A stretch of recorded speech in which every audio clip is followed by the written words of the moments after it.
Hola, espero que se encuentren muy bien. Este es el cuarto episodio del podcast homónimo.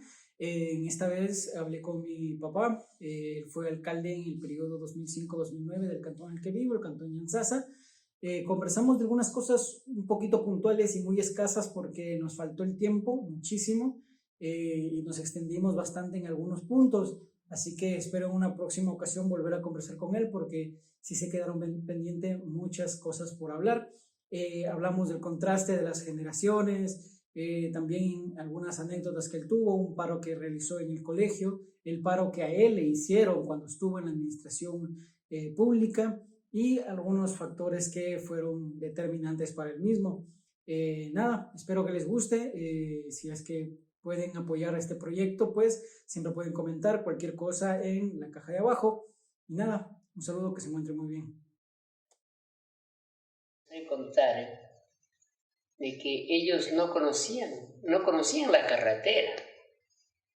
Ellos vivían acá y oían que viene la carretera y pensaban que era algo así grande como un río para poder irse los carros. Y no tenían, o sea, ¿sí me entiendes? Claro, no tenían el concepto de carretera. No tenían el concepto, así no decía, un celular. Alguien que no conoce un celular sirve para comunicarse y acá la mente te piensa a fluir, a generarte cosas que ni siquiera... Él me da a contar que dice que cuando ellos le decían que ya viene la carretera, y ellos muchachos no sabían cómo era la carretera. Dicen que era como un río así grande. Claro. No tenía una tontera, chiquito. Claro. Quería conversar una cosa que justamente ahorita usted viene del trabajo. Los cambios generacionales primero cambian en muchas cosas, ya. A la generación suya más o menos actualmente se está llamando la generación de hierro, porque es una generación que trabaja muchísimo y que, según un estudio estadounidense, la generación del 40 al 60 tiene 80% de probabilidades de ser más ricos en material, ¿cómo se puede decir?, en patrimonio, que sus padres. Y después se va yendo decreciendo ese porcentaje. La generación actual, no recuerdo si es del 90 al 2000 o del 2000 al 2010, pero tiene 8% de probabilidades de ser más ricos que los padres. O sea, tener en capital más que los padres. Entonces... Son proyecciones económicas. Exactamente, en base a estudios, en tantas cosas que se han hecho.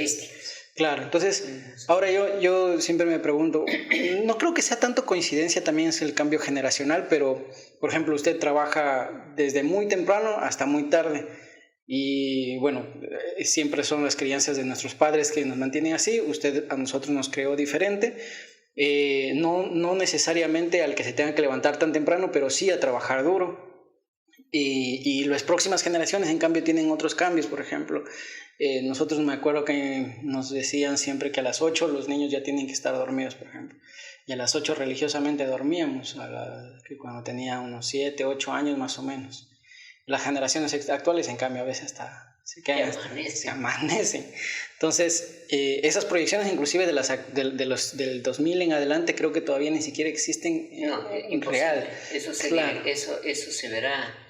Eso se verá en 5 o 10 años. Exacto, porque ellos recién están como que ingresando. Los efectos. Claro, donde tenemos 18, las 20. Las consecuencias del momento que los va construyendo. Claro. Ahora, usted más o menos quería que me cuente más o menos cómo fue el ingreso de su familia acá a la Amazonía, porque mi abuelito, su papá, es de Oña. Entonces usted siempre nos sabe contar más o menos cómo fue el ingreso. Papi Carlos siempre nos sabe contar cómo fue el ingreso acá, y quisiera más o menos documentar eso. Bueno, ese tema yo lo tengo como información referencial, porque es lo que me contó mi papá. No tan así que, por ejemplo, él nos ha conversado de que él vino por tierra, como dijeron, por camino de herradura, desde Oña hacia Yacuambi.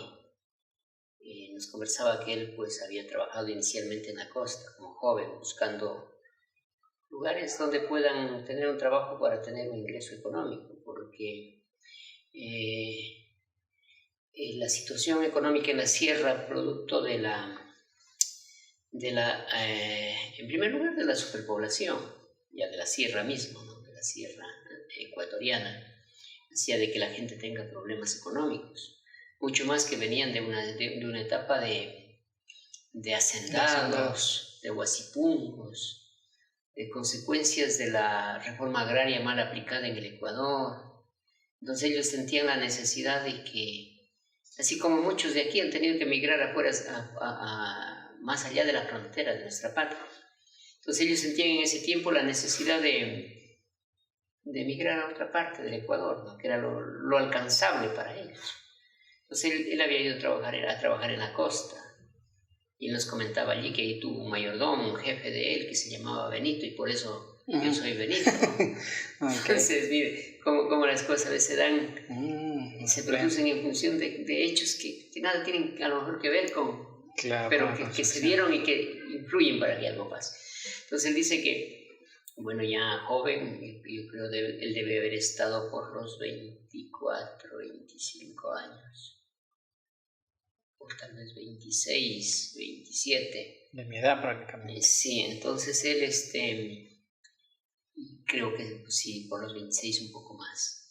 Porque él ya había contraído matrimonio con mi madre, entonces ya pues con mayor compromiso, mayor obligación, tenía la necesidad de ir a trabajar y tenía que volver a trabajar en la costa. Pero se le presenta la otra opción de otro coterráneo que había venido en cambio para el oriente. Un señor llamado José Mora, la esposa se llamaba Alejandrina, el nombre no recuerdo, pero conocía a la señora, conocía al señor, ellos trabajaban.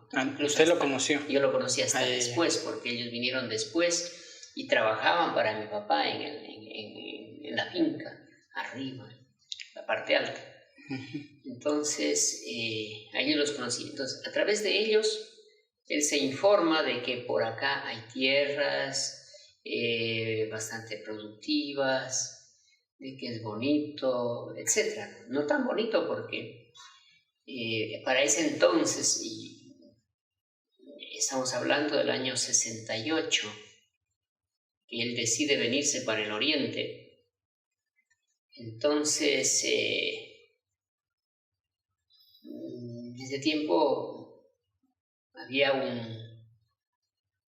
¿cómo decimos? Un decir popular en ese tiempo, dice que el oriente en ese tiempo era tan agresivo el clima que en el oriente se amansaban los bravos y lloraban los afligidos. Entonces, digo, no tan bonito debe haber sido, porque cuando yo recuerdo ya en los años 72, más 73 para adelante, vivir acá se nos hacía como vivir en una parte demasiadamente recóndita del planeta. Entonces, bueno, él decían que era bonito, entonces se había venido él de Oña por un camino de herradura hacia Saraguro, que se juntaban con el de Saraguro y venían a Yacuambi, ¿no? Entonces, ellos vienen por allí. Mi abuelo, para ese entonces, Manuel Ignacio Ramón, ya había tenido una o dos fincas en La Paz, que es una parroquia de Yacuambi. Entonces, ellos venían a trabajar allí, y de ahí mi papi, en función del amigo que hago referencia, se viene para Yanzasa.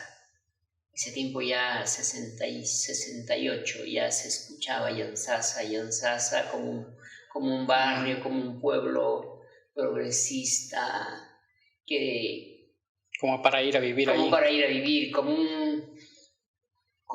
un lugar de oportunidades para progresar, ¿no? Entonces, él se viene caminando, porque de La Paz igual había que caminar. Creo que había llegado caminando hasta La Saquea, y la vía estaba un poco más adelante de La Saquea. O sea, antes de llegar. Sí. O a lo mejor estaba, no, esa parte no tengo bien clara. No, ya había estado en Yanzasa, porque él me conversaba que de ahí cogió un carro para venir a Yanzasa.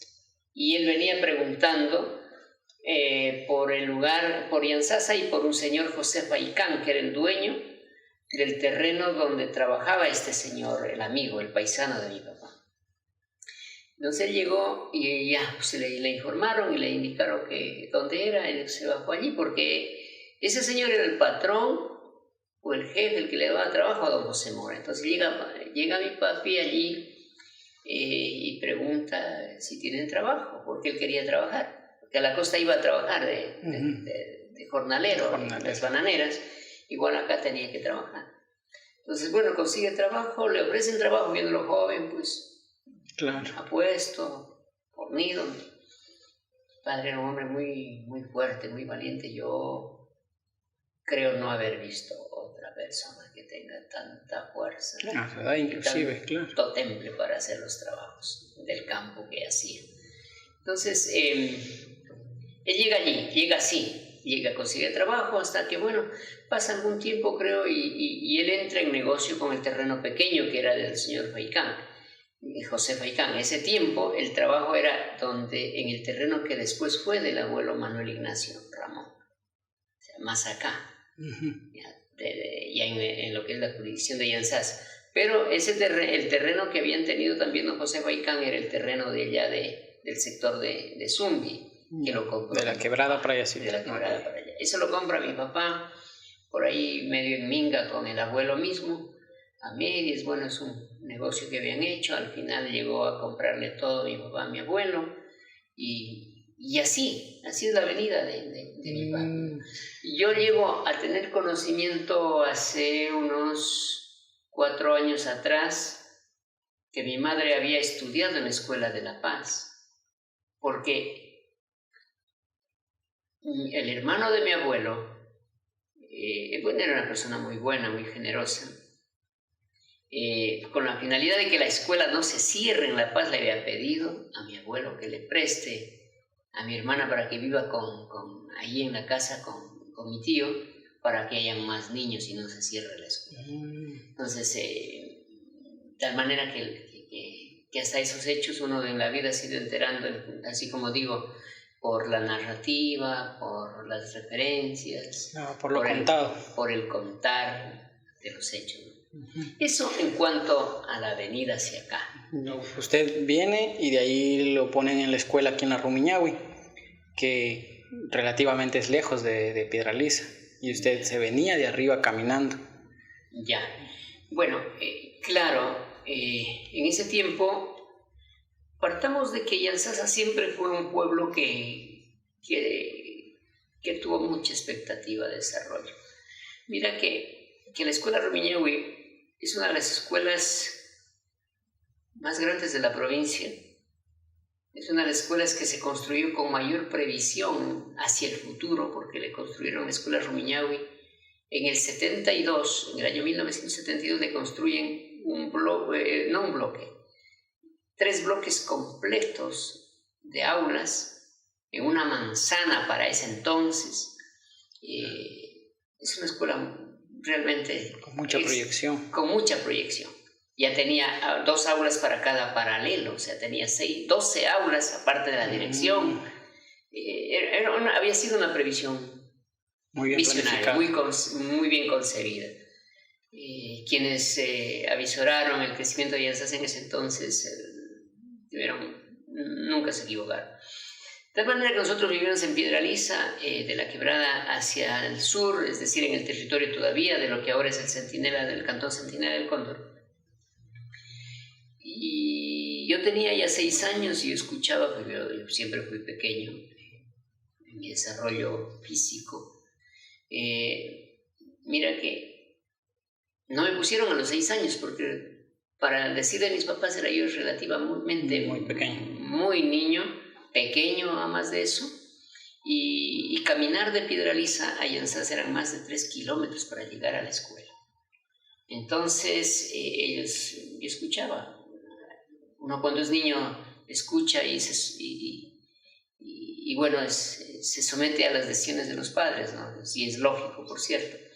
Entonces, mis papás decidieron ponerme a los 7 años, un añito más, ya se pone más durito. Y bueno, pero yo antes de eso, yo ya venía a Yanzasa. Cuando tenía los 6 años ya venía así de vez en cuando a hacer compras en una tienda que justo queda ahí donde ahora es el Hotel Galaxy. Esa casa era de don Felipe González.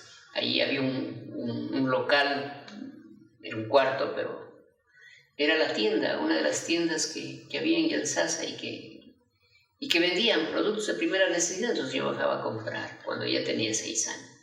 Pero ya para todos los días mis padres decidieron ponerme a los 7 años en la escuela de Rubén. Y de ahí había que caminar. Excepcionalmente, o cuando habían vehículos del Ministerio de Obras Públicas y había el campamento de Obras Públicas allí, venían a Yanzasa, estaban con paciencia los conductores o alguien del grupo, nos remolcaban, nos traían y nos ahorraban la caminada. Caso contrario, había que caminar.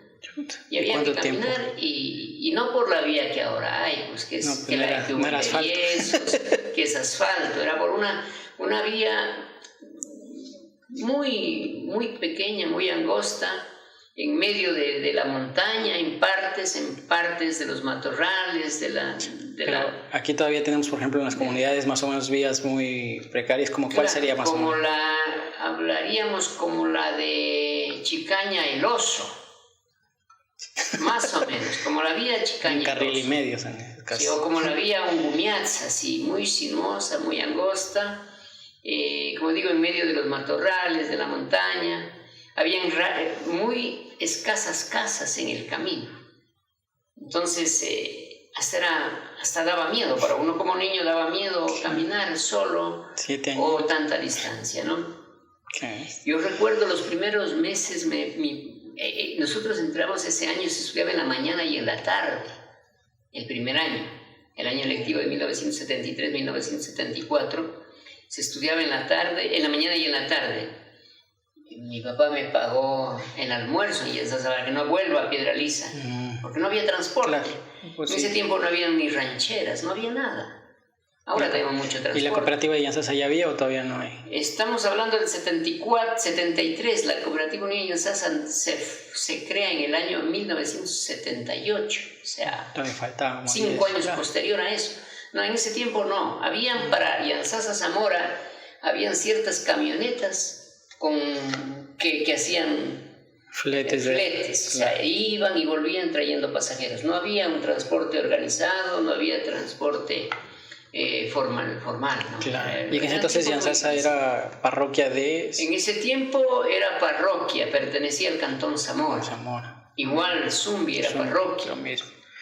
Yanzasa era la última parroquia en la parte más prolongada hacia el norte, porque cuando Yanzasa se hace cantón, se elevan a parroquia Chicaña los encuentros y el Pan. Para entender, ¿no? Que Yanzasa era la parroquia que abarcaba todos estos barrios de aquí hacia el norte, ¿no? Entonces, en ese tiempo no había transporte, era muy difícil. Oiga, y usted, bueno, después ya de la escuela, llega al colegio y se hace presidente del consejo estudiantil. Ya. Antes de eso, de pronto es necesario conversar. A veces a nosotros los hijos de los campesinos nos creamos ideas o nos vamos formando en función de nuestros orígenes una especie de pronto de problemas de autoestima que hay que irlos superando, ¿no? Hay que irlos superando y bueno, se ha hecho el esfuerzo por superarlos. Yo tuve la oportunidad de tener buenos maestros, básicamente, ¿no? Como en todo, y como se dice en la Viña del Señor, hay de todo, pero tuve la oportunidad de tener muy buenos maestros.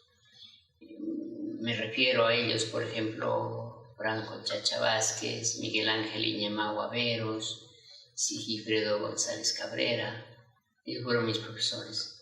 Y tuve la oportunidad de que, no sé por qué, pero no sé por qué se dieron las cosas, o es que los campesinos, al ver tan dura la situación del campo, o uno viene con tanta curiosidad o tantas ganas de aprender, que yo tuve la oportunidad de tener las mejores calificaciones dentro de los compañeros. Claro, había otros muy buenos también, pero pero creo que yo les ganaba, creo que a todos, ¿no? Entonces, cuando terminábamos la escuela, nos habían, como es de costumbre en los establecimientos, galardonan a las mejores calificaciones y sorpresa para mí, porque yo eso ni se me había metido en la cabeza, ¿no? O sea, nunca yo estudiaba por ganarme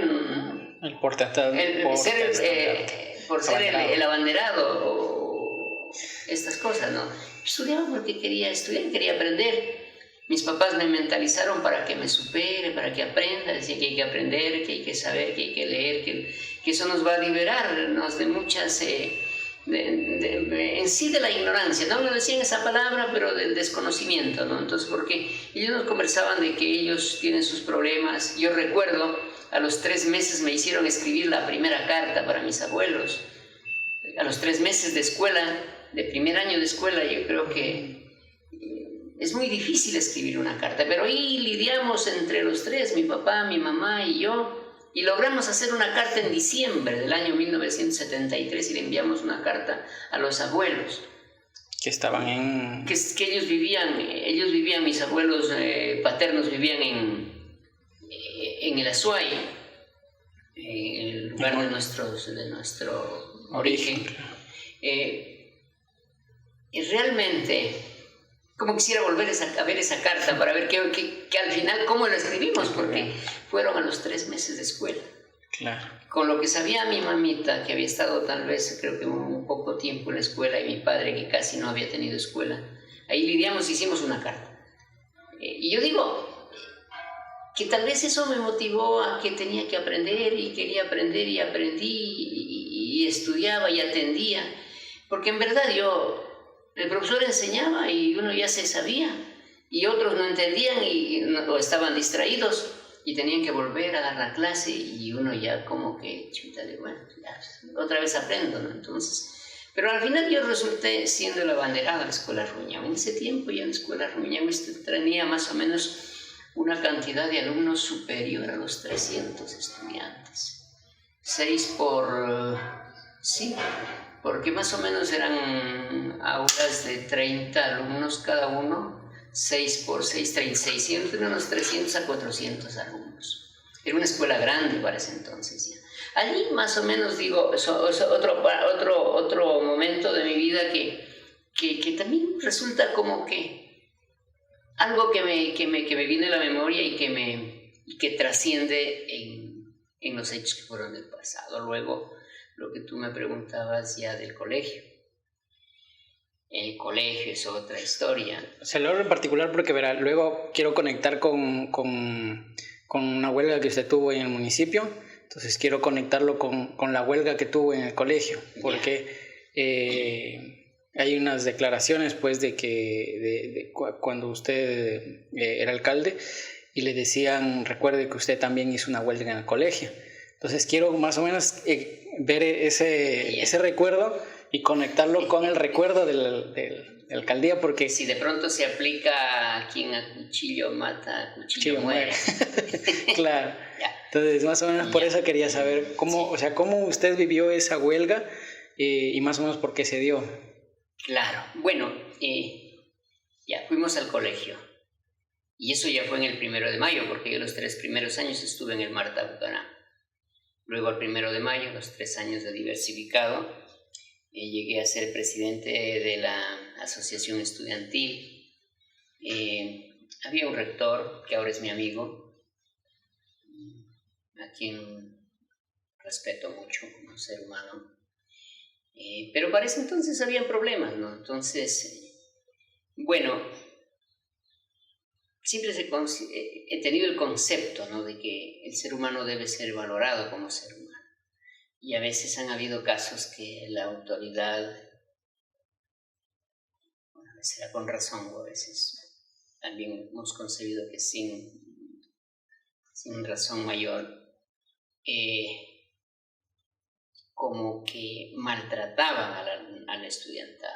Y habían problemas, disconformidades de estudiantes, disconformidades de maestros inclusive, Entonces yo ya de presidente de la Asociación Estudiantil me sentía como una especie de responsabilidad, que tenía responsabilidad frente a los hechos, frente a mis dirigidos, y uno asume estas cosas. Entonces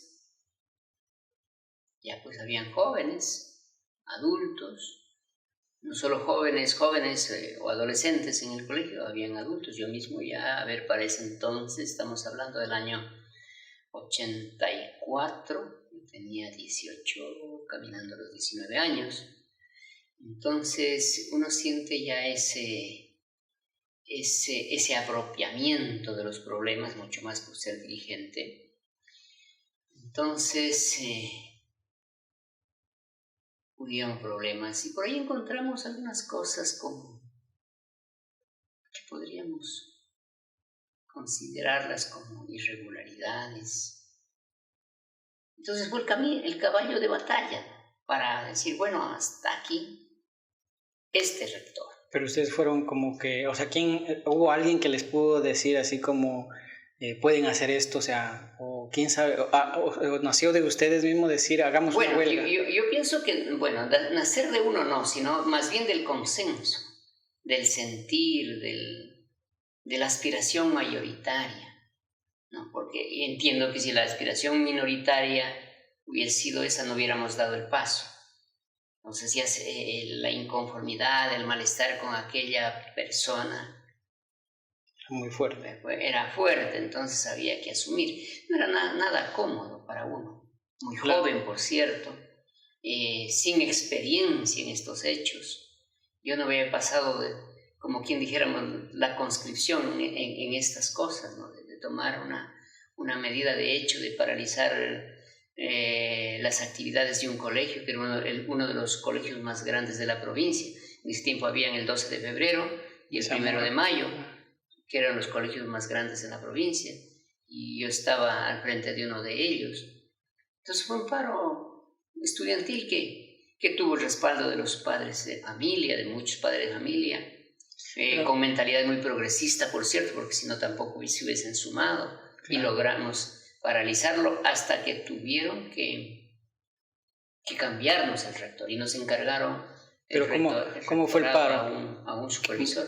¿Pero cómo fue el paro? ¿Se quemaron llantas o cómo se maneja? No quemamos llantas.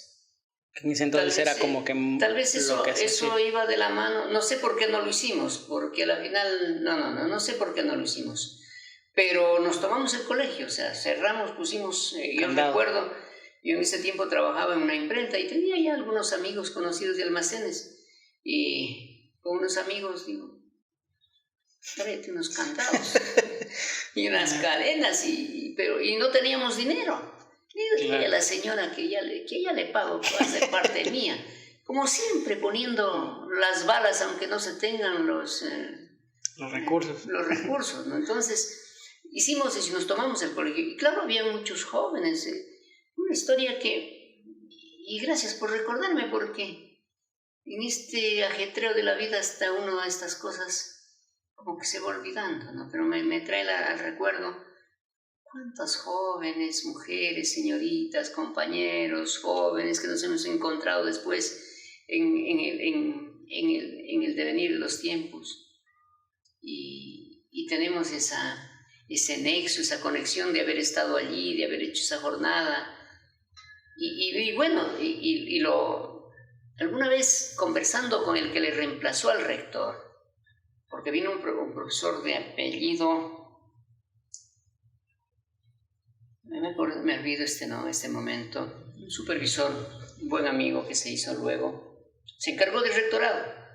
Y después cuando ya terminé el colegio, después de 2 años y medio o dos años de este problema, me encontré con esta autoridad, un supervisor, el licenciado, recuerdo, y me dice, ¿qué más, Benito, qué hace? Dice, no, estoy estudiando en la universidad. Dice, qué bueno, estudie, joven, estudie, dice Benito, estudie. Usted tiene futuro.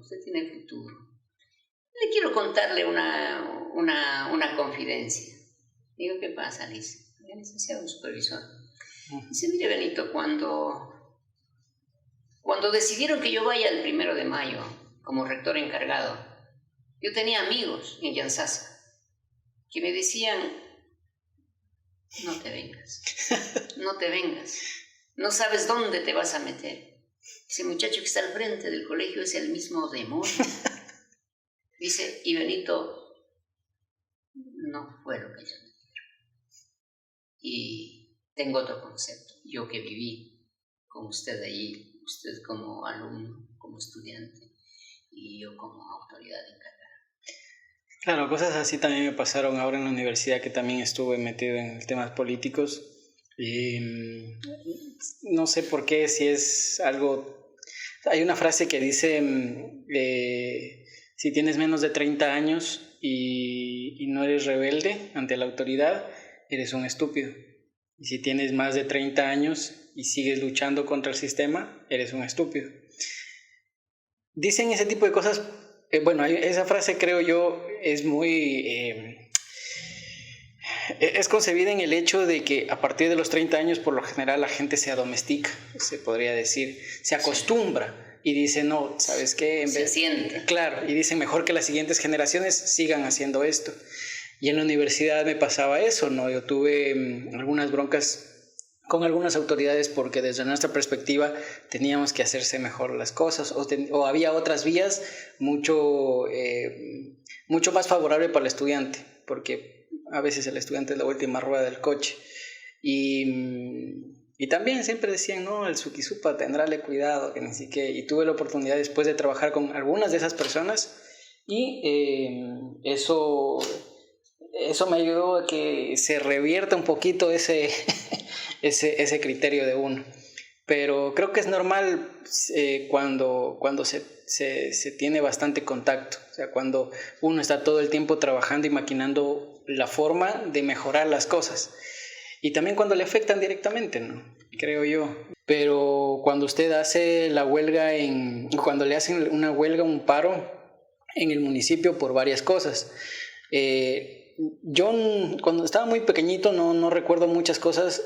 Yo tengo en la memoria de que en nuestra casa siempre nos levantábamos, yo me preparaba para ir a la escuela y usted para ir al municipio. Muy pocas veces salíamos en los mismos tiempos, casi siempre usted se iba antes.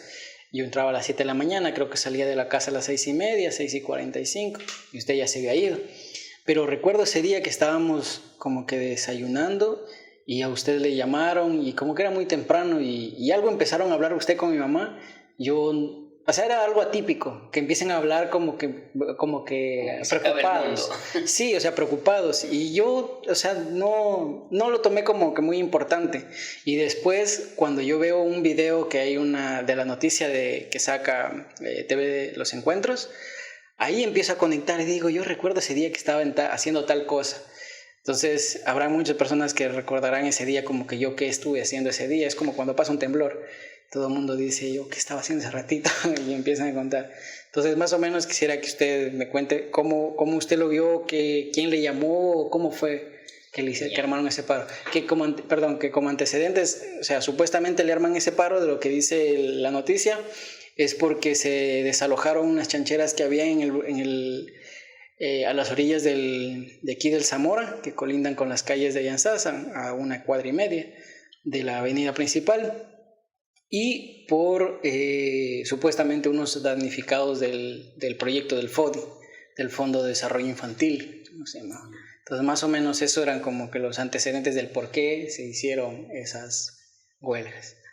Ya. Bueno, yo diría lo siguiente. La humanidad está conformada por diferentes segmentos sociales. Tal vez lo que podemos percibir comúnmente la gente, decimos los niños, los jóvenes, los adultos y los adultos mayores, ¿no? Así, hablando verticalmente, ¿no? Pero si lo vemos así en forma horizontal o transversal, la sociedad está conformada también por otros segmentos, que son los segmentos de seres humanos que queremos la transformación, el aceleramiento de la transformación para ir construyendo el bienestar colectivo, Y a veces eso choca contra lo ordinario y lo común. Hay gente que en cambio quiere vivir el ritmo, como quien dice, al ritmo del viento, suave, suave, sin complicarse la vida, sin poner el hombro por último, o sin sudar la cerviz. Entonces, he escuchado, por ejemplo, un discurso de Salvador Allende que hablaba de los jóvenes y los adultos, y que un joven sea revolucionario es normal, pero que un adulto sea revolucionario, esos son los indispensables para la sociedad.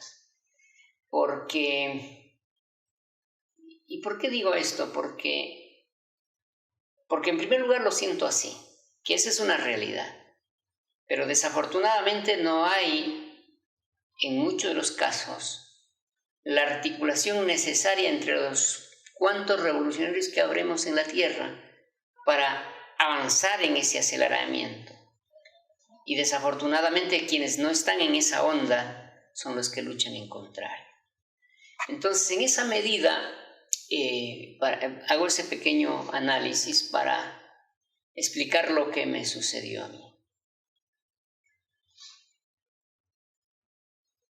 Habíamos soñado con darle a Yantzaza un desarrollo del que hablábamos hace rato, que Yantzaza siempre fue un pueblo que se construyó. Hasta por qué se construyó la escuela General Rumiñahui de esa magnitud, con ese tamaño.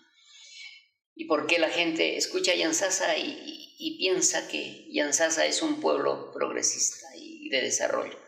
Yo recuerdo, conversé recién, hace unos 4 meses, con un amigo, el exalcalde de Yacuambi, y me decía él, en su forma de decir, dice, Yantzaza crece tanto que viendo está creciendo, estando viendo Yantzaza va creciendo. O sea, como cuando a veces sale una semilla en la televisión, ponen una semilla y parece que esa semilla germina y en ese momentito van saliendo las hojas. Más o menos esa idea me daba mi amigo, ¿no? Yantzaza estando viendo va creciendo. Entonces nosotros fuimos con esa visión a trabajar. Y nos encontramos con un municipio hecho al molde común, no al molde excepcional, al molde ordinario, no al molde extraordinario.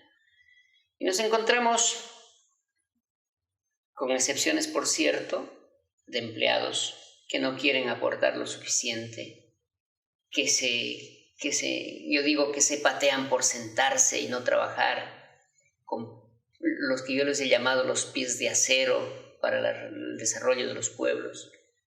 Digo empleados y trabajadores, y también ciudadanos, y lo que es peor, políticos, que no están a ese nivel.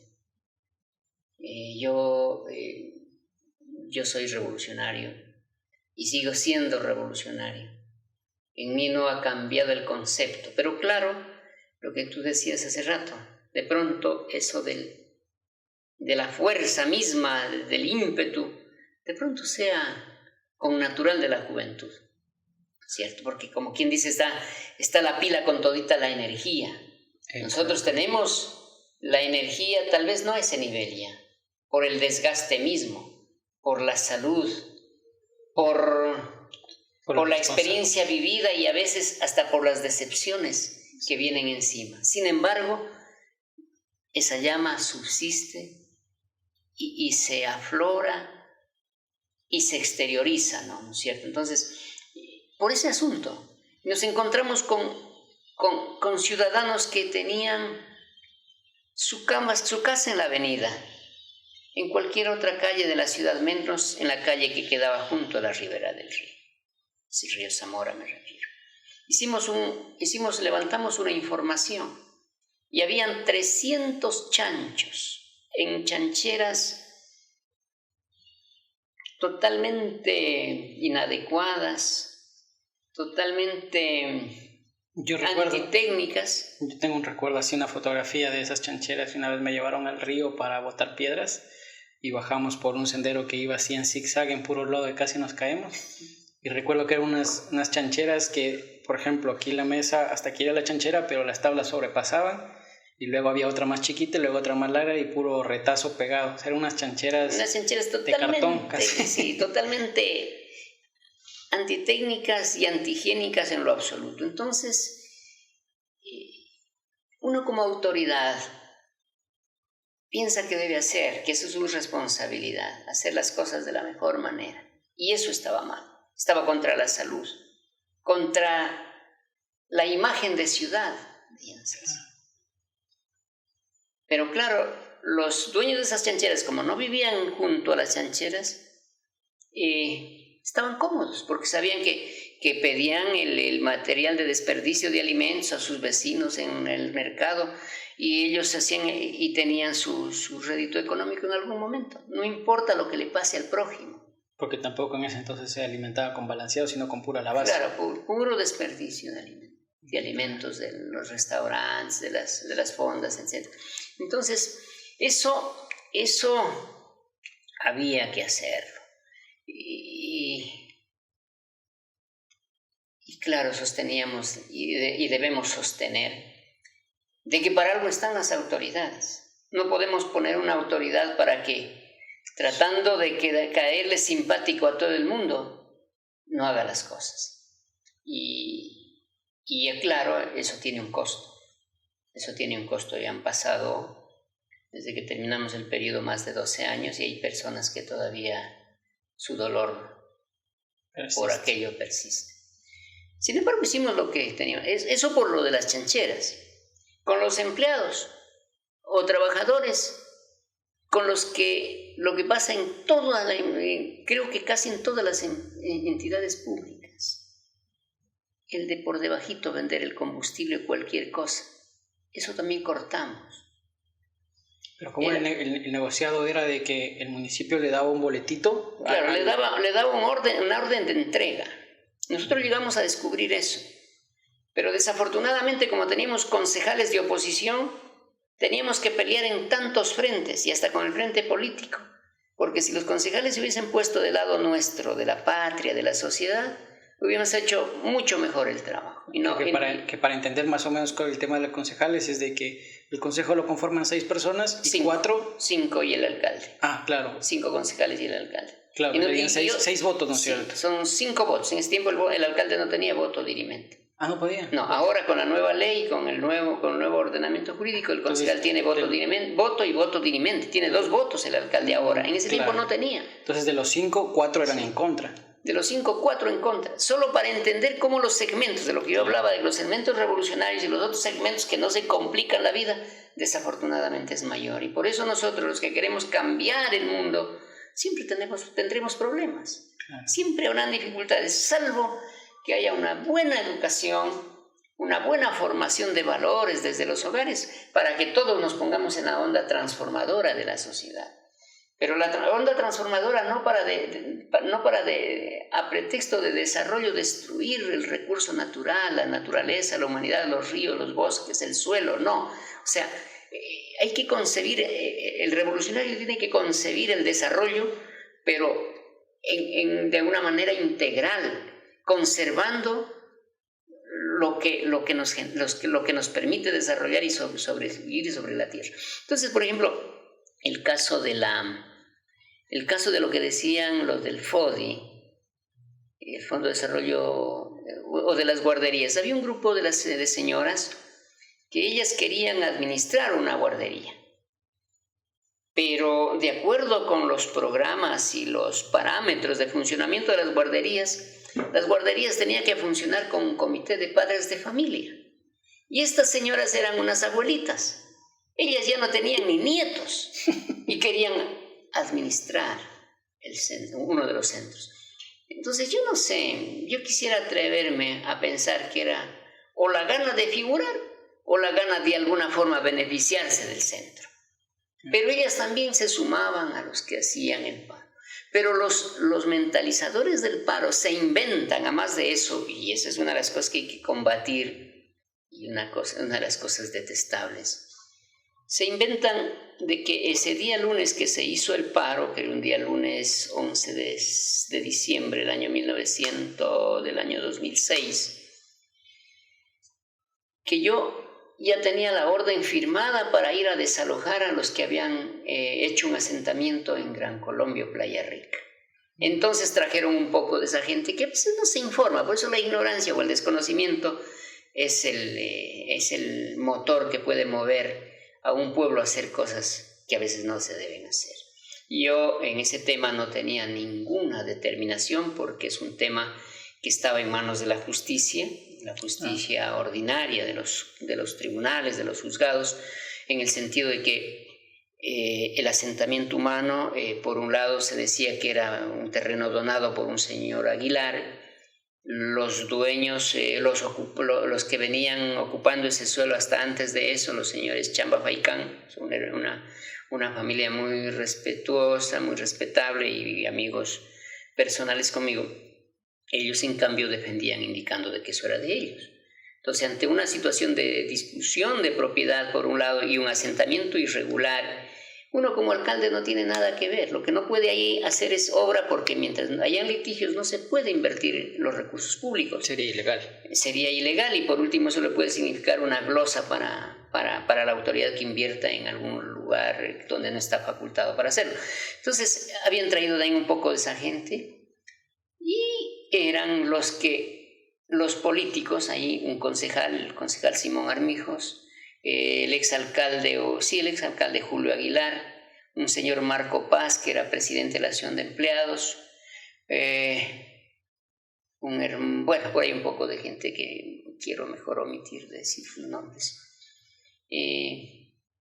Eran los que estaban detrás de esto porque no querían que este periodo transformador y revolucionario deje marcado para la historia de Yantzaza lo que lográbamos hacer. Y de hecho hemos hecho. La obra pública está allí, en las escuelas, en los colegios, la terminal terrestre, el estadio profesional de fútbol, la gestión a nivel de gobierno con la construcción del hospital nuevo, la vía lateral de paso, las escuelas del Milenio.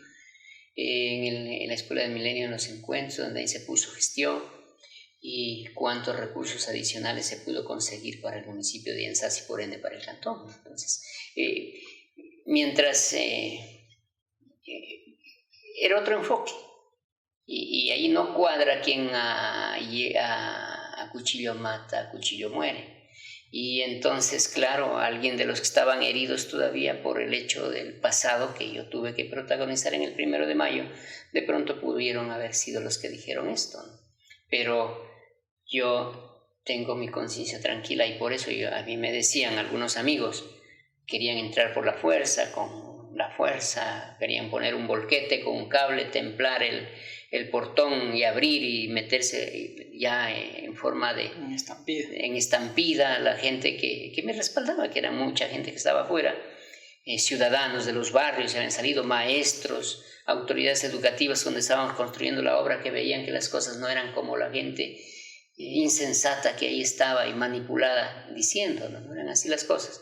Pero yo tuve que mantener la calma porque no podría haber habido hasta muertes, ¿no? Y de hecho hubo un momento en que se chocaron, ya quiso perderse de control la situación. Ahí salió golpeado un hermano de una funcionaria que incluso aspira a ser alcalde de Yantzaza. Pero sí, y yo tengo mucho temor de que lleguen porque no estarían al nivel de las exigencias de nuestro pueblo aquella gente. Estuvieron allí, se perdió un poquito la cordura y hasta hubieron un pequeño cruce de golpes. Y bueno, el gobernador de ese entonces me decía: Benito, es que no abren hasta las 6 de la tarde, yo tengo ya la orden para que esto intervenga la policía, y en efecto así fue. Ellos estuvieron necios allí, decían que habían actos de corrupción, no ha habido hasta ahora un juicio, una investigación que determine eso. Tengo la conciencia tranquila. Y a las 7 de la noche la policía irrumpió y los defensores de muchos derechos que decían tuvieron que salir en estampida. No sé por dónde escaparon, creo que escaparon por casas aledañas, pero el hecho que ya cuando la policía logró ya tomar control ya no estuvieron nadie adentro, ¿no? Y las cosas a esa hora ya se recuperó el ingreso por parte de las autoridades al consejo, a las instalaciones municipales. Al día siguiente trabajamos normalmente. Y bueno, y aquí estamos, y aquí seguimos en Yensasa. Y de ahí se despidieron a las personas que hicieron este tipo de cosas porque eso decía la ley. ¿Cómo fue ese asunto? Sí. Se tomó la decisión. Se tomó la decisión de seguir sumarios administrativos. Se siguieron los sumarios administrativos correspondientes. Se sancionó a los que tenían, de acuerdo a su grado de intervención, de acuerdo a las evidencias y las pruebas que se lograron recabar. ¿Cómo fue el proceso ese? Es un sumario administrativo. Es un sumario administrativo que nace con la información de alguno que conocía del asunto, pasa en órganos regular, se inicia el procedimiento, entra en una etapa de pruebas, se aportan unas pruebas. A la final hubo 4 destituciones. De ellas se ordenó restituir a través de una resolución del Tribunal Contencioso Administrativo a 3 de ellas a que se les restituya el puesto de trabajo e inclusive que se les pague las remuneraciones no percibidas. A uno de ellos se les restituyó pero sin derecho a este pago. De lo que conocemos a nivel nacional hubo un voto salvado a favor de nosotros. De lo que conocemos, lamentablemente en este mundo de las influencias, de la influencia del dinero, conocemos que quienes lograron que se les pague hasta el valor no percibido tuvieron que hacer un aporte económico para voltear las resoluciones. ¿Y qué podemos hacer frente a eso? Claro, pero pasaron.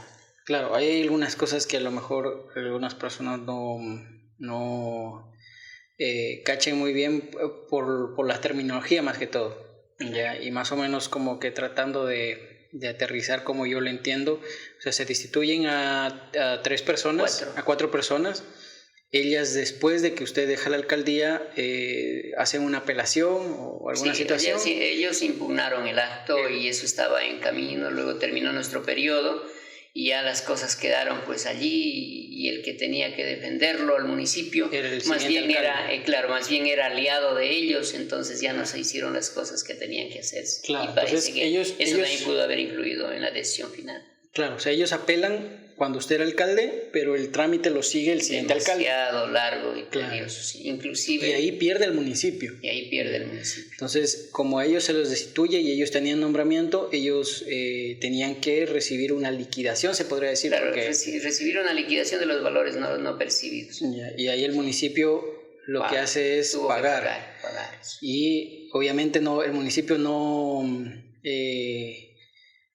de lo que entiende es de que no puede simplemente perder así el dinero, sino que tiene que recuperar ese dinero de quien tomó el acto inadecuado. Y entonces, de eso el municipio le denuncia a usted. El municipio intentó la repetición contra mí con 3 procesos. Para que usted reponga ese dinero. Para que yo reponga ese dinero. De esos 3 procesos, 2 están ya resueltos a favor mío.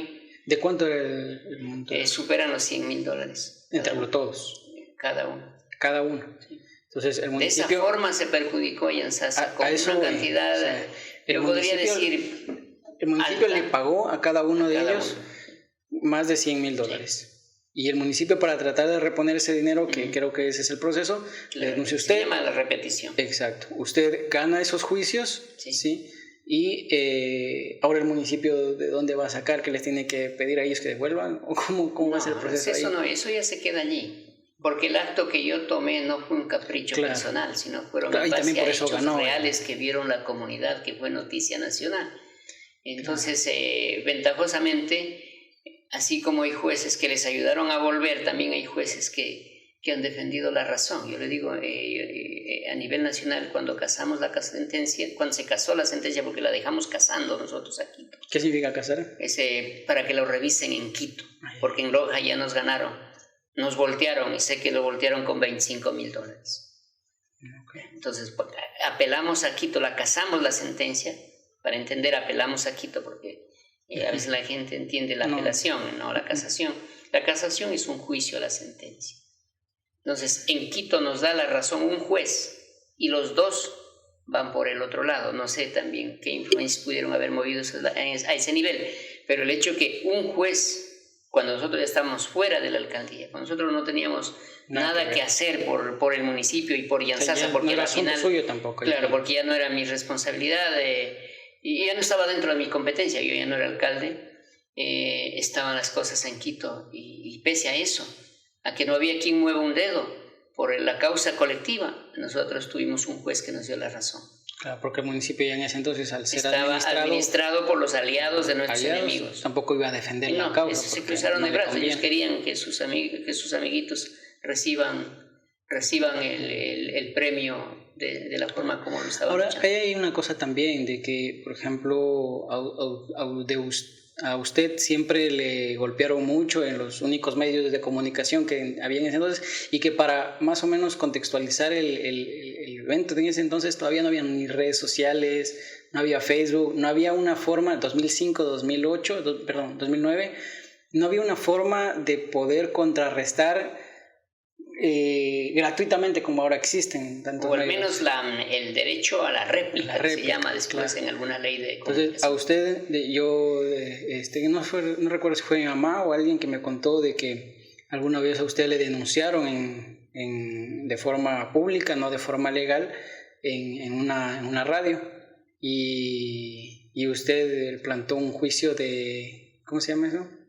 Bueno, ¿Le manchan su nombre, algo así? No, más bien de pronto no recuerdo algo así. Lo que yo recuerdo más bien es que ante una desinformación yo pedía el derecho a la réplica, o sea, el derecho a aclarar. Porque a Radio Romántica era la radio enemiga nuestra. Y también Televisión Católica de los Encuentros. Yo digo, no tan católica, entonces... Entonces yo pedí el derecho como alcalde. Mire que en Radio Romántica tenía derecho cualquier charlatán a vociferar contra la autoridad electa del Cantón Yantzaza, pero la autoridad electa no tenía derecho a la aclaración. Esa ha sido la mecánica de los medios de comunicación, era la mecánica que se aplicó. Televisión Católica igual. Nosotros pedimos espacio y nos ofrecieron para después de las elecciones, es decir, cuando todas las calumnias hayan hecho y dado su fruto. Entonces, ya no tiene sentido una aclaración cuando ya los hechos están consumados. Entonces, realmente, y ahí sí, alguien decía que no son medios de comunicación, sino medios de desinformación. De manipulación. De manipulación.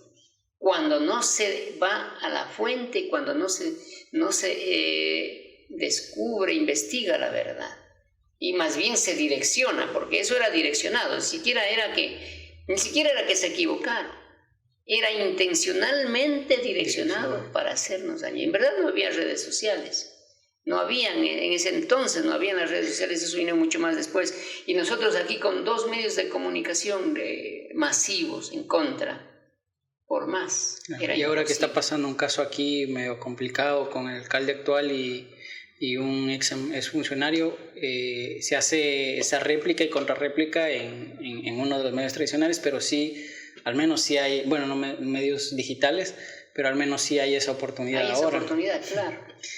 Hay esa oportunidad. Claro, entonces, bueno, más o menos por ahí va. Porque para ese tiempo, a ti te decían ladrón, y tú no tenías ni cómo defender. ¿Cómo decir que no eres ladrón?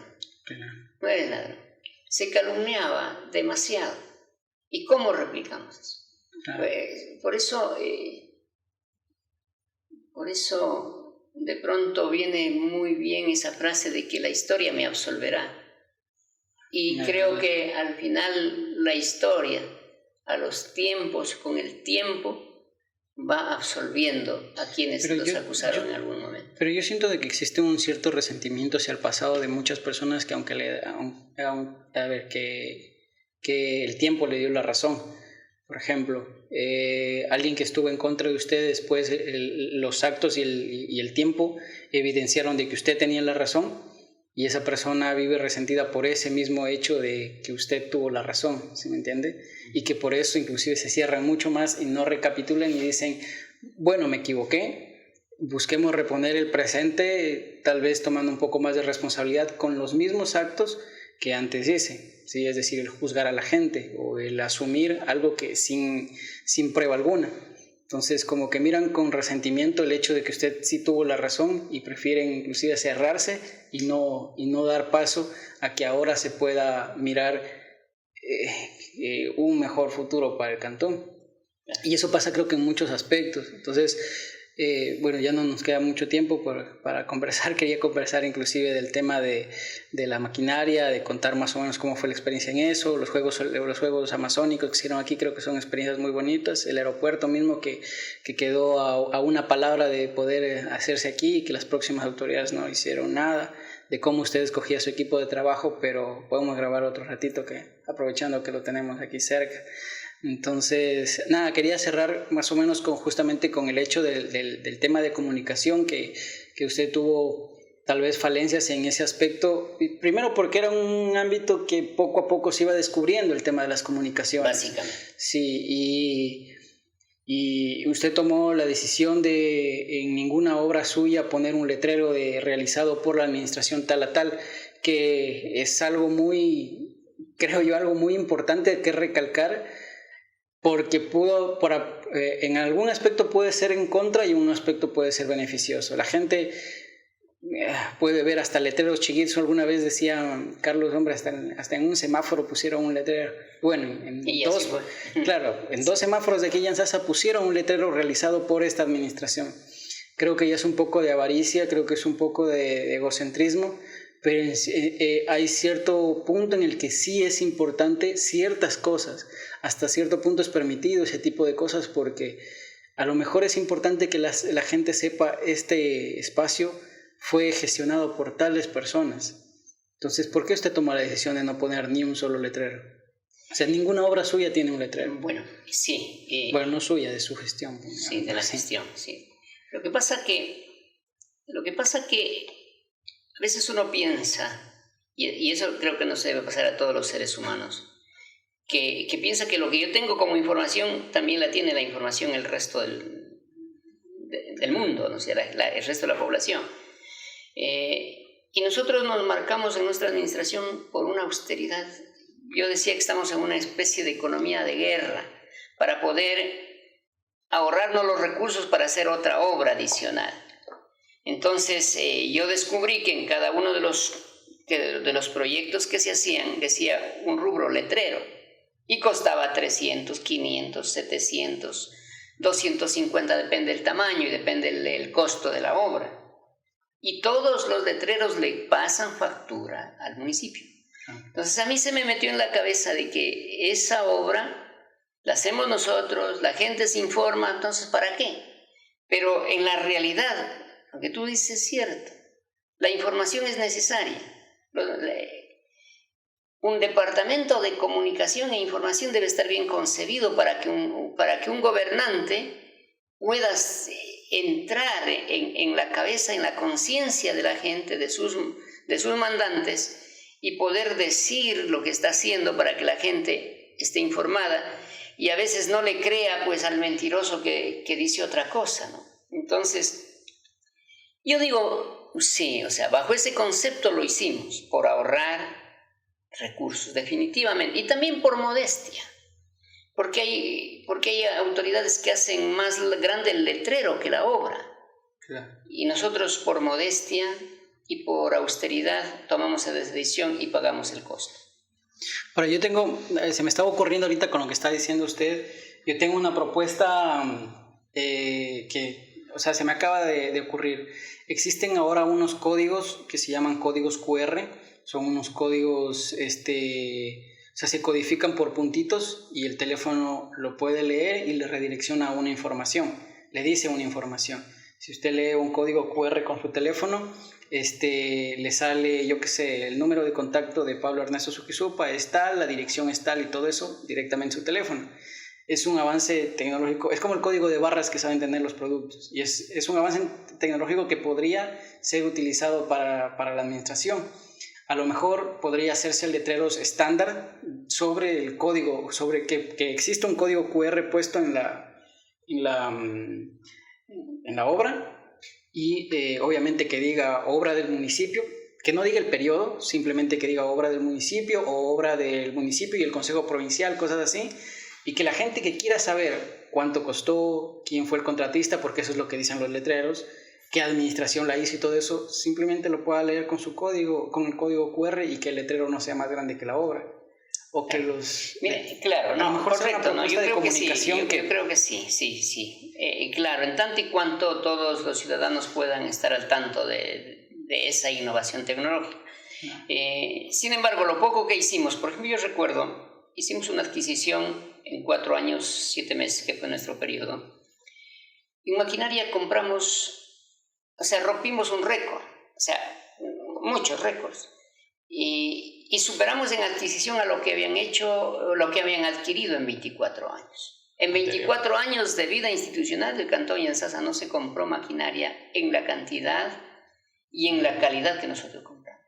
A la maquinaria le poníamos al tráiler, a las excavadoras, a los volquetes, al recolector de basura. Le pusimos periodo 2005-2009. Al siguiente día que nosotros ya no estábamos en la administración, los pelaron los números. Le dejaron 2020, así, o sea, 2005 le sacaron el 5 y el 0, y el otro le sacaron el 0 y el 9, y le dejaron 2020, el periodo 2020. Pues es para desinformar a la población. Es la desinformación, digamos, el resentimiento, yo diría torpe. Porque si nosotros comparamos estadísticamente nuestra administración, no se volverá a repetir en resultados en muchos años. En muchos años. En las condiciones en las que vamos. En las condiciones que estamos ahora. Es que no estamos evaluando muchas de las veces las cosas importantes. Alguna vez alguien me decía, sí, compro maquinarias, pero... Y el objetivo de comprar maquinarias es porque necesitamos tener herramientas para hacer obras, si no, no se puede hacer. Es como querer hacer ese tipo de comparación y no tener las cámaras. A ver, ¿cuál era la visión? Bueno, yo estoy informado de muchas cosas, ¿no? Y he visto que históricamente y actualmente las guerras las ganan los países que tienen armas. Y armas sofisticadas y de tecnología de punta. Entonces yo decía, si nosotros queremos desarrollo, necesitamos tener maquinaria. Y maquinaria buena. Y por eso compramos en buenas marcas. No de las marcas que se arrinconan a la vuelta de la esquina. Y que Yantzaza tuvo el primer... Nosotros en la Amazonía, nosotros compramos el primer tráiler en la provincia y creo que teníamos el primer tráiler en la Amazonía. Nosotros, como municipio.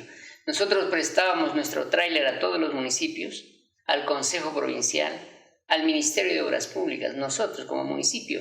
Cuando lo común que a veces se escucha es que, o se puede entender, es que el Ministerio de Obras Públicas le preste un tráiler a un municipio. Nosotros es como que el hijo le presta invertimos, es como que el nieto le presta a la abuela. Para ser un poquito más objetivo. Entonces, así hemos trabajado, y yo vuelvo al asunto de que se piensa y se actúa así cuando la llama transformadora y revolucionaria en los que estamos a esta edad o en cualquier edad no se apaga. Claro, pero ahí voy a una cosa de que con los errores del pasado se pueden construir un mejor presente. En estas administraciones creo yo de que lo que yo más he notado es de que a Yantzaza le falta sentir esa identidad de qué es lo que está pasando. Y solo la identidad nos permite diferenciar entre lo que está yendo bien y lo que está yendo mal, en que una construcción es objetiva o no es objetiva. Por ejemplo, el tener un monumento como el que tenemos en el Parque Central puede ser, se pudo haber convertido en algo objetivo, pero lamentablemente no lo es así. No es algo turístico, no es algo que una gente quisiera venir a ver ese monumento. Hace poco un artista estadounidense en España, en una ciudad que tiene canales grandes de ríos, hace una construcción, se podría decir una obra de arte de una chica que solo sobresale desde el mentón hasta por acá atrás, sobre el río, y se llama La Ahogada, porque dice que en ese río mucha gente, por la imprudencia de tomarse una foto, mueren ahogados ahí, y eso sí es una obra de arte, y la gente ahorita está yendo con ese antecedente, está yendo a tomarse fotos con ese rostro en el río, que es una obra muy realista. O sea, se ve como una persona está saliendo del río y que eso sí es un atractivo. ¿Ya? Y lo que se ha hecho ahora en el parque, creo yo que es un completo, no sé, no se me hace desacierto, exacto, porque decía un artista que conocemos que ni siquiera tiene las características exactas de que debería tener los rasgos étnicos de Shuar. Entonces, yo iba al tema de que la comunicación lamentablemente ha hecho de que la gente no pueda tener objetividad al momento de realizar algo. Yo tenía una propuesta de que, ojalá, no sé si para las próximas autoridades o para cualquier espacio, yo creo que cualquier espacio funcionaría el hecho de sacrificar a lo mejor un año de gestión para realizar una proyección. Entonces, por ejemplo, que ese año no se haga obra pública para ahorrar esos rubros y que todo se lo invierta en generar una proyección de ciudad para 40 o 60 años y que los próximos años se puedan dar pasos firmes y que no, digamos, el próximo año, ¿saben qué? ¿Qué vamos a hacer? ¿Qué vamos a probar para hacer? Sino de que ya esté proyectado con el año que sacrificamos, porque a lo mejor por hacer obra no se le puede invertir a una investigación seria y real, investigar el tema.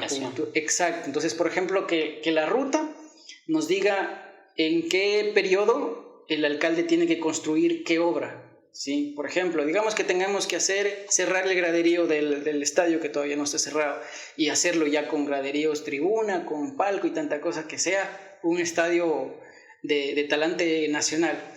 Que la planificación diga en qué periodo más o menos es importante eso.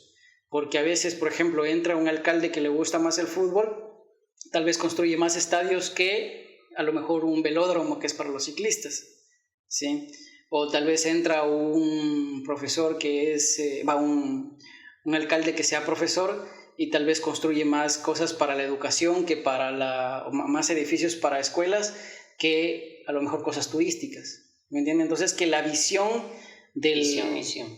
Claro, y que la construcción del alcalde, o sea, la profesión que tiene no influya tanto en la prioridad de su gestión, ¿sí? Por ejemplo, entra un artista plástico y nos dice, bueno, vamos a apuntarle todo al arte, ¿entiende? Sino que la ruta nos dé un sentido mucho más objetivo. No sé, yo no conozco mucho la administración pública, pero yo en cuestión de prioridades sí diría a lo mejor sacrificar un año de gestión y dedicarle el 100% del trabajo del municipio a crear esta hoja de ruta y que participen todas las organizaciones. Que este año sea un año de organización, de crear una organización de plataneros del cantón, saber cuántos profesionales en qué rama existen en el cantón, cuántos han retornado, dónde están nuestros profesionales, por qué se fueron, por qué están escogiendo las carreras universitarias que están escogiendo, saber en el colegio qué carrera van a seguir los estudiantes que están en bachillerato, para según esa proyección decir muy bien, en tantos años vamos a tener tantos abogados, tantos nuevos, y cuál es el espacio que les vamos a dar. A veces tenemos en nuestra sociedad un montón de personas que tienen título solo debajo del brazo, ahora ya ni colgado, porque antes se tenía la costumbre de colgar los títulos, ahora ya ni siquiera colgados, los tenemos metidos en carpetas, botados, y ni siquiera lo estamos ejerciendo. Entonces, yo creo que sacrificar ese año de gestión en cualquier espacio, desde un barrio hasta un municipio, le va a permitir a esa institución mejorarse y construirse, ¿no? Objetivamente. Entonces, a lo mejor yo decía de que si es que unas próximas autoridades como que para tomarse en serio deberían sacrificar un año, porque no podemos estar a las expensas de qué alcalde o alcaldesa vamos a elegir para ver qué va a pasar con el cantón, sino que tenemos que tener una proyección segura. Ahora están luchando, por ejemplo, por el tema de la universidad, y yo decía, bacán, o sea, tenemos que luchar eso, pero la gente no lo está sintiendo, la gente no lo está personando, se podría decir, porque a lo mejor no saben cuál es el beneficio para el cantón y para ellos que va a tener. Entonces, no sé, o sea, que usted, con la experiencia que tiene, ¿cuál cree que sea la prioridad para un próximo alcalde en las condiciones actuales que estamos y en las condiciones generales que podrían haber? Bueno, el problema está... la planificación es necesaria. De hecho, se han hecho muchas consultorías. Se llaman los planes estratégicos de desarrollo, los planes de desarrollo. De hecho, se han hecho muchas consultorías. El PDOT, algo así, sí. Exactamente. Pero se han hecho sin responsabilidad. Se han hecho por ganarse alguien la consultoría, por ganarse los billetes, y el otro por decir que algo ha hecho. O por último, por coger su porcentaje en aquello. Pero nunca se hicieron. Por ejemplo, aquí en Yantzaza conocemos que se hizo un plan de desarrollo cantonal. Pero en ese plan de desarrollo cantonal asomaban nombres, según el informe de socialización del proyecto, de personas que nunca se han escuchado sus nombres en nuestros barrios. Entonces, totalmente de acuerdo que la planificación es lo que debe hacerse. Pero desafortunadamente con el elemento humano que tenemos, como votantes y como representantes de elección popular, da mucho que decir, que desear, que aspirar, que soñar, porque desafortunadamente venimos como de más a menos. El patriotismo, el compromiso, la responsabilidad no está ni en autoridades, no está ni en clérigos, no está ni en pastores, no está ni a veces ni en el jefe de la casa, en el hogar. Entonces todo es parte de una desintegración, de una serie de problemas que está a todo nivel. Nuestros niños en estos juegos electrónicos, metidos en eso, sin importarles el problema de la sociedad, sin importarles el problema de la economía de su hogar, peor del país, peor del cantón. Y todavía no tenemos los resultados de esto. Y todavía no tenemos los resultados de esto.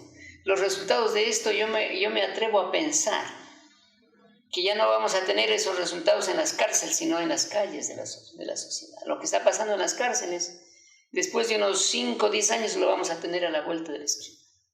Desafortunadamente, porque no hay responsabilidades del gobierno nacional, peor en los otros niveles, no tenemos responsabilidad ni en el hogar. Estamos con una sociedad que, no sé, si algún momento cuando demos piso nos levantemos para arriba, ojalá, pero yo lo veo con mucha pena y con poco futuro, el futuro de nuestros pueblos. No sé, hay algunos pueblos que me inspiran, pero cuando hablo en el contexto internacional, pero en el contexto nacional me da mucha pena.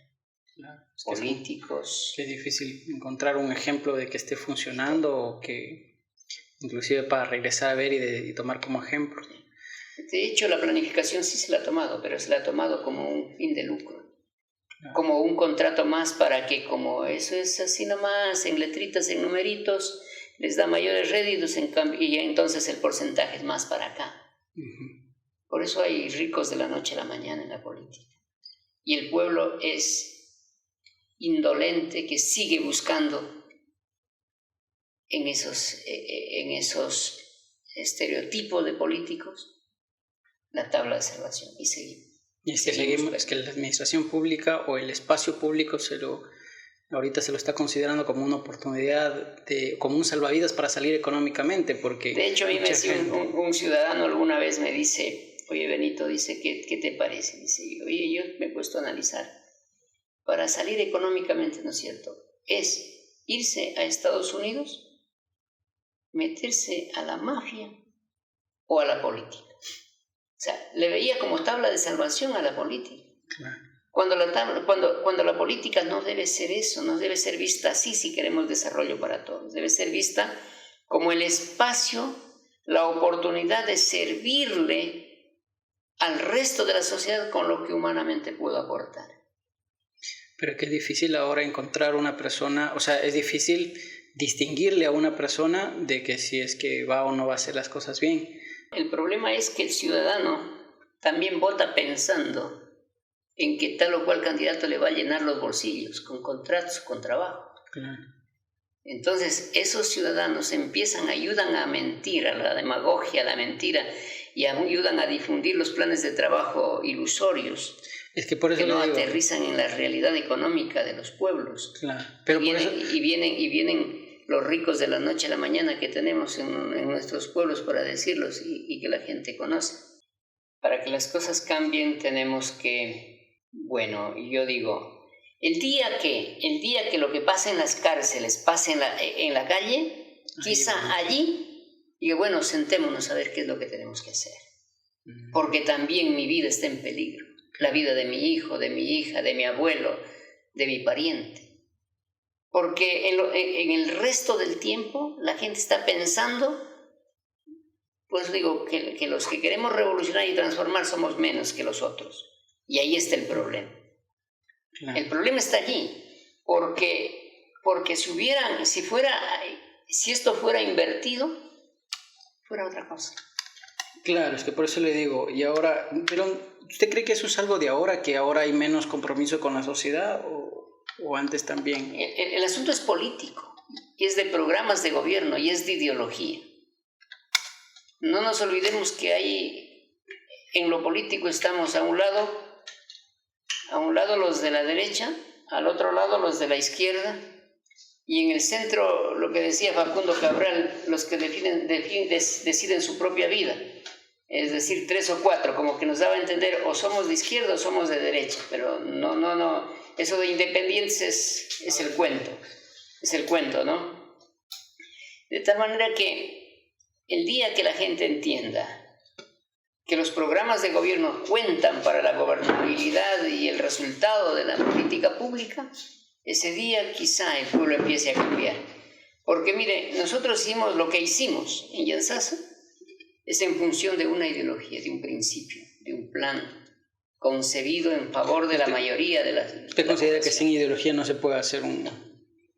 Definitivamente no. O sea, la ideología en sí nos da como que la forma de ejecutar un objetivo. Que si es que el día de mañana, por ejemplo, queremos ganar un partido de fútbol, lo podemos ganar a las malas o honradamente, se podría decir. La ideología de la derecha dice que, a ver, ¿a qué apunta? A que muy pocos tienen que vivir bien, no importa lo que el resto deba vivir. La ideología de derecha apunta a que los puestos de élite deben ser solo para su grupo, a que la oficialidad del ejército y de la policía son solamente para los hijos de los que tienen dinero. Los pobres no tienen derecho. Igual la universidad, igual todas las cuestiones que pueda dar el Estado. Por eso, bajo esa ideología se ha concebido, por ejemplo, en el Ecuador, que solo Quito y Guayaquil, y cuando algo mismo Cuenca, tienen derecho a tener algo del desarrollo nacional. Claro. Nosotros los de la Amazonía no teníamos derecho a una vía asfaltada. Nosotros de la Amazonía no teníamos derecho a telecomunicaciones. Etcétera, etcétera, etcétera. Entonces, claro, en cambio, entra la otra ideología, que es la del otro lado. Entonces, no. Los beneficios, los derechos es para todos, no solamente para el nombre o apellido resonante de la sociedad, sino para todos. Bueno, para conversar despuesito de algunas otras cosas que me quedaron pendientes y que creo que justamente porque yo creo que es necesario que la gente al menos se dé la oportunidad de escuchar el otro lado y del otro lado que no escuchó normalmente, porque tampoco le podemos decir usted vaya y converse con cada uno de todos los ciudadanos y explíquele qué realmente pasó, es complicado, pero sí al menos darnos el otro lado y escuchar. En un rato tendremos aquí a las personas que estaban del otro lado de la moneda que nosotros vimos también, que es después de su administración. Nosotros no lo vimos de adentro y tal vez alguna historia tengan que contar ellos, y el contraste de esas dos nos ha de dar... Por eso, por ejemplo, Modesto Vega me comentó un día cómo fue el día que Yantzaza perdió la universidad. Él estuvo de alcalde. Sí. Bueno, quería, para cerrar, agradecerles muchísimo a quienes quedaron hasta el final. Una vez más, nos quedamos sin memoria y sin baterías. Eso a mí me da mucha alegría, porque quiere decir que todavía faltan muchas cosas que conversar y que y que no nos quedamos sin tema de conversación. Espero que les haya gustado. Ya saben que cualquier comentario, cualquier crítica siempre es bienvenida porque eso nos permite escucharnos. Papá, muchísimas gracias. Gracias, Pablo. Bueno, hemos de estar hablando en otro ratito. Muchas gracias.